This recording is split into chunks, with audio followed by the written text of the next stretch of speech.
During the Civil War, 7,122 African American officers and 178,975 enlisted in the Union Army, comprising a total of 163 units. Another 19,000 served in the Navy. Nearly 40,000 black soldiers died over the course of the war, 30,000 of infection or disease. Both free African Americans and runaways joined the fight for the chance for freedom of all of these slaves. On the South Side, free and enslaved blacks were used for labor, but the issue of whether to arm them and under what terms became a major source of debate among those in the South. The white soldiers and officers believed that black men lacked the ability to fight well. In October 1862, African American soldiers of the 1st Kansas Colored Volunteers silenced their critics by repulsing attacking Confederate at the skirmish at Island Mound, Missouri. Another widely known battle fought by African Americans was the assault on Fort Wagner, South Carolina, by the 54th Massachusetts Infantry on July 18, 1863. The 54th volunteered to lead an assault on the strongly fortified Confederate positions.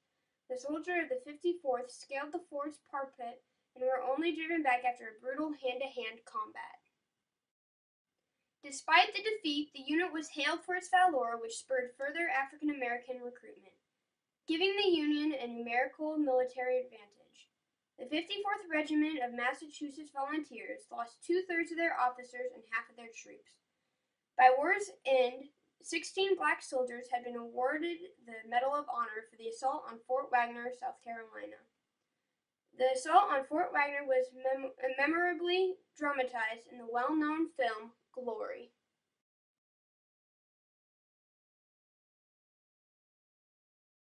Sadly, even though soldiers fought just as hard, soldiers of African descent were to receive $10 a month, with the deduction for clothing at $3. In contrast, while privates received $16 every month plus a clothing allowance of $3.50. It was better, though, from when they weren't even allowed to fight for the Union. People of the North had to convince the government to let them fight. General Patrick Claiborne once said, "Will the slaves fight? The experience of this war so far has been that half-trained Negroes have fought as bravely as half-trained Yankees." The Southern had now far less people since the African Americans joined the Union. Claiborne recommended offering slaves their freedom if they fought and survived. Confederate President Jefferson Davis refused to consider Claiborne's proposal and then forbid further discussion of the idea. Black women, who could not formally join the army in the Union, nonetheless served as nurses, spies, and scouts. Susan King Taylor, Civil War nurse, cook, and laundress, made her own school for black children and soldiers. Following the war, Mrs. King established another school for freed slaves. Susan King was never paid for her service and help.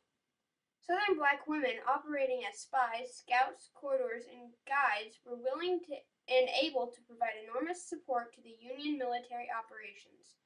Southern blacks were assisting Union soldiers who escaped from prison camps. Black women spies often relied on the Southern prejudice of the intelligence of black women so they could provide assistance to the Union military without being caught. One of the most famous black women spies was Harriet Tubman. So as you can see, even though most people haven't even realized it, blacks played a big part in the American Civil War.